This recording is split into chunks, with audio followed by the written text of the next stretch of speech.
tremendous health effects. And this lawsuit has been characterized by an extremely lengthy process. Chevron has flooded the court with paper. They are the ones who wanted to try this thing in Ecuador to get it out of the U.S. court system, and at the time they testified as to the fairness and efficiency of the Ecuadorian court system. Now that it's not going their way, they are claiming that the process is unfair, not transparent, and has become politicized. I mean, this is a football that has been tossed back and forth for 2 generations, and there's no end in sight. And I think one of the themes of the film actually is that the inadequacy of the lawsuits mechanism to address these kinds of large-scale environmental and humanitarian crises. By the time this thing gets resolved, 3 generations of people will be suffering the ill effects of oil production. And there's got to be, just like they're trying to, clean up the Gulf, and just like when in Haiti people, have done everything possible to try to bring some relief, we shouldn't just rely on a lawsuit to assume that these things will get cleaned up. There is misery down there that needs to be addressed.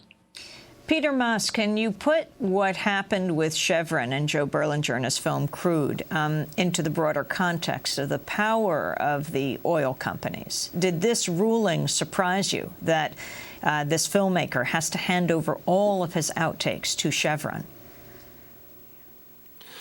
The ruling surprised me, as I think it surprised most journalists, because one attempts to keep the SHIELD law in place in terms of protections of journalists, and this is something that is kind of a constant problem as well. A reporter for the New York Times was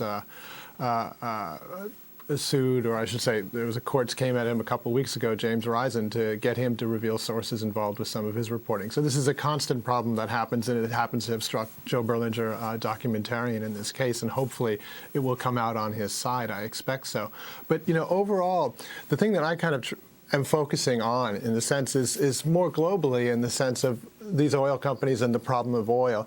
It's not just the problems of the past, which need to be atoned for in terms of what happened in Ecuador while Texaco was there, but you have the same kind of problems happening now, not just in Ecuador, but in other countries. And it's not just BP, it's not just Exxon that is involved in oil pollution. There are also state-owned companies, and it's happening drip by drip every day in almost every country where oil is extracted. So if we just focus on what's happening in the Gulf of Mexico, and we need to focus on that, that's not enough. We need to also focus on the fact that there is oil pollution happening all over the globe, in some countries worse than others. And if we just, every 30 years, when it happens to wash up on our shores, pay attention, then we're never going to kind of come to the point that we need to come at, which is understanding that we have to get off of oil, because it is really damaging the environment and the countries and the cultures that provide it to us. Peter Maas, finally, we only have 30 seconds, but you write a good deal about Saudi Arabia and oil there. Could you summarize? Well, 30 seconds is not a lot to summarize anything about Saudi Arabia, but certainly one of the key problems with Saudi Arabia is in terms of the amounts of money that have gone into that country that have been used as a result for purposes, political purposes, that have not terribly worked out well for the rest of the world in terms of funding of violent jihadi forces. But also there's another issue which is kind of unrelated to that, which is very troubling in Saudi Arabia, which is how much oil does Saudi Arabia really have? I mean, there's this whole kind of issue of peak oil. Are we there yet? Are we beyond peak oil? And Saudi Arabia, as a dictatorial country, does not disclose how much oil it has. So there's a big question over really kind of like, well, how much more in the way of supplies are there? And the people who have it, in the case in Saudi Arabia, about a quarter of the world's reserves, aren't letting anybody else know. So there's kind of 2 very serious unrelated problems that come together in Saudi Arabia. I want to thank you very much for being with us, Peter Maas, award-winning investigative journalist and author. His latest book is called Crude World, The Violent Twilight of Oil. And Joe Berlinger, award-winning filmmaker, journalist, photographer, director of Crude, The Real Price of Oil. And that does it for the broadcast Democracy Now!, produced by Mike Berkshire, Fidel Armate, Angelique Comet, Steve Martinez, Nicole Salazar, Hani Masood, Rabi Karim.